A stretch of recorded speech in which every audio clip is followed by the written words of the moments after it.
Reports of backstage confusion over an AEW Dynamite debut. Cody Rhodes is advertised for an upcoming SmackDown show, and Brock Lesnar return plans have been revealed by WWE. So, a controversial finish to this week's AEW Dynamite. We saw the debut of Satnam Singh, making his first AEW appearance. He's aligned himself with Sonjay Dutt, Jay Lethal, taking out Samoa Joe with one of the finest clotheslines you've ever seen. And a lot of fans were saying that this was a weak Dynamite ending, that they didn't enjoy it. Yeah. It was a bit controversial, but it appears that sentiment is similar backstage, at least from some AEW talent. In a report from Fightful Select, it was noted that several AEW talents had the same reaction that many fans on social media had.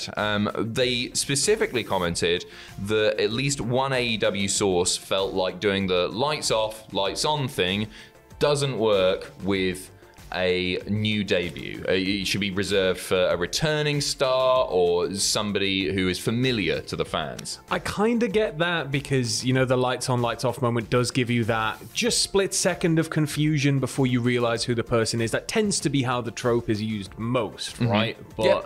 I think it's different because this isn't just an average wrestler. I mean, he's very average. I mean, he's won 9 PWG bowlers. He's really big. Like the fact that the lights go out and then they come back on, and there's this 7'3" literal giant in front of you, I think does warrant a lights off, lights on moment. If it was just some random wrestler, then fine. But the size of this guy, the shock's there because of his size, right? Yeah, you get to just kind of see him appear as well, and it is that kind of, well, we just like emerged out of nowhere. It's not as if they're gonna, you know, maybe give him a spoopy Undertaker gimmick, but the fact that you get these quick change reveals is always something exciting in wrestling in general. I kind of agree that it was maybe a bit like, but at the same time, you're right with the height. It's impressive just to like, whoa, who's this? It's a shame the clothesline was so weak. The first offensive maneuver was this. I don't want to call it half-assed. It was just wonky, wasn't it? It didn't quite work. One source noting that Satnam Singh has been doing well in the ring. He's been working really hard, apparently, so fair play to him there. He's been training every day for the past 8 months. And also, it was noted to Fightful that Singh has some tricks up his sleeve that will surprise some people. 450 splash coming. Could you imagine?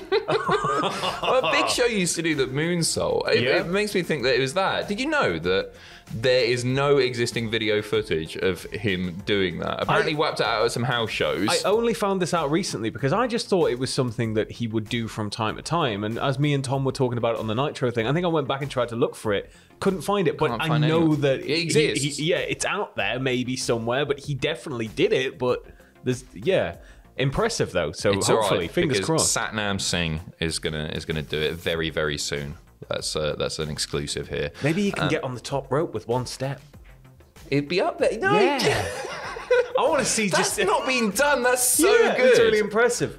Let's do that. It's hypothetical. If he doesn't do it, you're like 6'4", 6'5". You do it. I can manage that. I can manage that. Also, Cody Rhodes has been advertised for an upcoming SmackDown. WWE's own website confirming that Cody Rhodes will be appearing on the May 6th edition of SmackDown in Uniondale, New York. That is the go home for WrestleMania Backlash, which is taking place on May the 8th. Obviously, this isn't really an indication that Cody is moving to SmackDown, as some websites have been reporting. I think they're just sort of mixing things. It's wild cards, baby.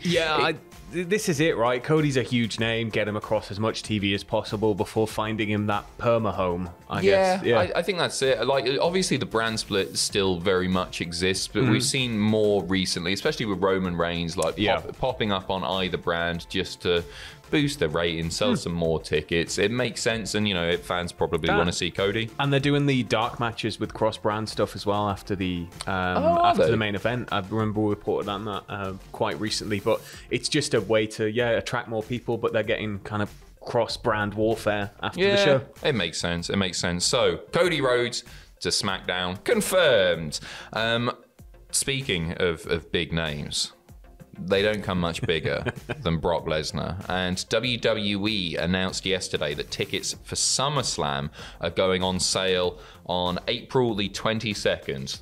Next Friday? Yeah, I'm next all over Friday, the place here. I think. Next Friday, yeah. Dates. Tickets on sale next week, but they've tweeted a graphic showing Brock Lesnar on that thing, and considering that they took him off of the WrestleMania Backlash listing on their website, that absolutely, I almost said absolutely guarantees. There's no guarantees in wrestling. But that certainly suggests that he will be back by SummerSlam. He is still currently advertised for Money in the Bank as well. So I don't think it's going to be too long until we see the Beast Incarnate return to our screens. Right, I'm going to put you on the spot here. Yeah. Let's say that he's not going after the Universal or the Unified, the UWU title, right? He's not going to do Roman Reigns thing again. We've seen it. It's been done to death. It was a grand old time. What do you do with Brock Lesnar if he's not going after the world title? He could have a hell of a feud, like mini feud with Orton, but I don't really want to see it. He could have a great run. I don't know, 24/7 title. Yeah, 24/7. Tom suggested something yesterday, which I thought was really good, because he's sort of got a little bit of unfinished business with Sami Zayn. Oh, yeah. And just as an exhibition match, Brock Lesnar throwing Sami Zayn around, just having a laugh, I think would be really, really fun. They've sort of put themselves into a corner, though, because if he's not on our screens... all he does is chase the world title. That's it. That's been it for what, 10 years now? Yeah, it's been a fair while.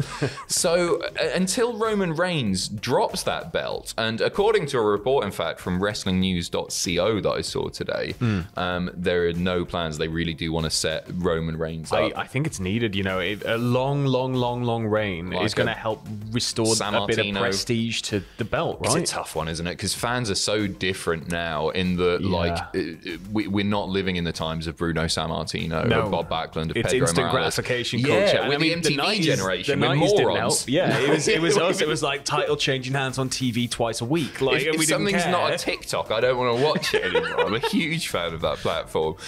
So booking something for several years is a tough job. And actually, I think WWE, for the most part, have done a good job with Roman Reigns. But if they want to stretch that out another year, another two, who knows how long?